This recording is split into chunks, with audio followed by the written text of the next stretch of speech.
না অল্টারনেটরের ইনপুট আউটপুটটা এখানে ইনপুট ইনপুটকে রেখে না এই পাশে দেওয়া যাবে না স্যার ইনপুট অল্টারনেটরের ইনপুট এই পাশে দিলাম। এবার যদি এবিসি সিকোয়েন্স না হয়, এই পাশেও এসিবি সিকোয়েন্স, এই পাশেও এসিবি সিকোয়েন্স। আগের ক্ষেত্রে আমরা কিন্তু সিনক্রোনাইজিং করতে পারছি, কিন্তু এখানে অতিরিক্ত আরেকটা সুবিধা আছে, সেটা হলো আমি যদি এবিসি সিকোয়েন্স চাই, তাহলে এদিকে যতক্ষণ পর্যন্ত এবিসি না হচ্ছে ততক্ষণ পর্যন্ত এই মডিউলটা এই পাশে পাওয়ার থ্রো করবে না। ঠিক একই ঘটনা এই পাশটার জন্য সত্যি।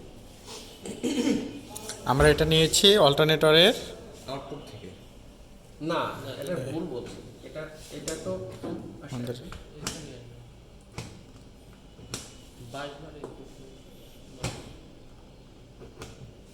অল্টারনেটরের আউটপুট থেকে আমরা এখন কানেক্ট করব।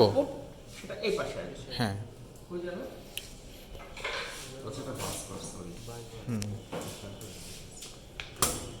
আমি বারে বারে আচ্ছা ইসে কি বলে, আমি কিন্তু কালারের ধার ধারছি না, না না আমি শুধু কানেকশন দিয়ে যাচ্ছি।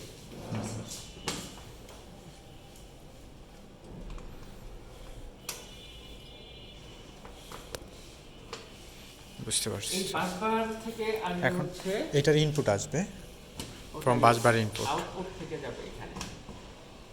এটা বাসবার ইনপুট না স্যার, ওই পাশে যাবে। কানেক্ট করছি এর সাথে ও আচ্ছা ঠিক আছে, ও বাসবার থেকে সরাসরি ইনপুট নিব আমরা এখানে। মানে এই সিস্টেমটাকে আমরা হ্যাঁ হ্যাঁ হ্যাঁ, আউটপুট দিতে এখানে যেটা সরাসরি পাই তো এটা হচ্ছে এখন এইটাই সিকোয়েন্স মেনটেন করে আমাদের আসবে, কানেক্টেড হবে বাসবারের সাথে অল্টারনেটরে। যদি ফেজ সিকোয়েন্স ঠিক থাকে তাহলে দুইটা কানেক্ট হবে, ফেজ সিকোয়েন্স ঠিক থাকবে না, দুই পাশে ঠিক থাকলেই হবে না, দুই পাশে এবিসি হতে হবে। এবিসি হতে হবে। হ্যাঁ এখন দুই পাশে যদি এসিবি হয় তাও নিবে না। না, তবে আমরা যদি চাই সিকোয়েন্স করা আছে এবিসি এজন্য হ্যাঁ যদি চাই আমরা এসিবি তে কানেক্ট করব, তাহলে ভেতরে কানেকশন চালাচ্ছি। চেঞ্জ করতে হবে, বুঝতে পারছি।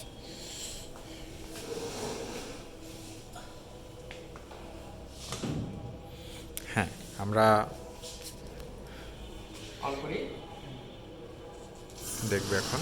আচ্ছা, এখানে আমাদের অল্টারনেটরের ভোল্টেজ দেখার জন্য এই পাশে না, এই পাশে না, হ্যাঁ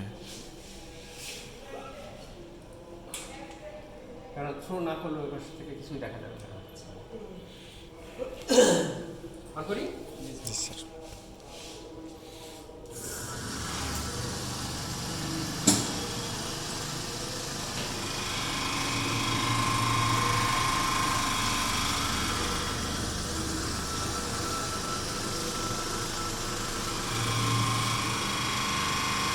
আমাদের অল্টারনেটরের এই কানেকশন কিন্তু এবিসি হয়ে গেছে আমাদের। হ্যাঁ যেহেতু আমাদের সিগন্যাল দিচ্ছে। হ্যাঁ হ্যাঁ, এই পাশে থ্রো হয়ে গেছে, এই পাশে চলে আসছে। এবার আমাদের বাসবার যেভাবে কানেক্ট করেছি এবিসি হিসাবে নাই, এসিবি হিসাবে আছে। তো বাসবারের কানেকশন এখানেও অথবা এখানে চেঞ্জ করে দেই, হ্যাঁ। যে কোনো দুইটা ইন্টারচেঞ্জ করে দেই।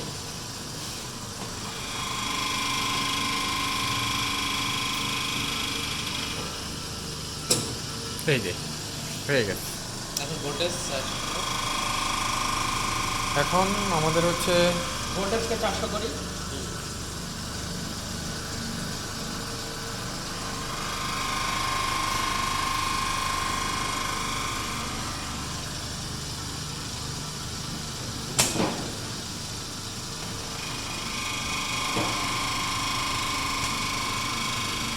এবার ঠিক আছে এবার ঠিক আছে। এবার যদি আমাদের এটার মধ্যে ল্যাম্পগুলো 400 করবো, একই বাবা দেখা এই যাচ্ছে, 400 কাছাকাছি করা হলো। একই আচরণ করতেছে। রেখে যে দুটো পাশে যে আমাদের মডেলটা চেঞ্জ হয়েছে না, এই পাশে বললাম, এই পাশে বললাম না। হ্যাঁ হ্যাঁ এই যে মডেলে হলুদ হলুদ লাল লাল নীল মডিউলটা এবার সব ঠিক আছে, অন করছি। ঠিক আছে, হয়ে গেছে আমাদের অল্টারনেটরের সাথে বাসবারের সিনক্রোনাইজেশন হয়ে গেছে। সিস্টেম ভোল্টেজ আমাদের বোধহয় একটু বেড়ে গেছে, তাই না? তো 414 তো ঠিক আছে আমরা এক্ষেত্রে 400 ভোল্ট হওয়ার কথা না তো সিম্পল না, না, হয়ে গেছে। এই বাসবারের ভোল্টেজ দেখেন এটা আছে হ্যাঁ 22 বার ভোল্টেজটা বাসবারের ভোল্টেজ বেড়ে গেছে বেড়ে গেছে। এমনিতেই শীতের দিনে আমরা বেশি ভোল্টেজ পাই কারণ হচ্ছে এসিগুলো চলে না ফ্যানগুলো বন্ধ করে রাখছি আমরা এই জন্য শীতের দিনে দেখবেন ভোল্টেজটা ভালোই থাকে 400 পাচ্ছি 400 পাওয়া মানে কি 400 পাওয়া মানে এইদিকে ফেজ ভোল্টেজ 400 পেলে 230 আছে 410 পাচ্ছি তার মানে 238 মতো আছে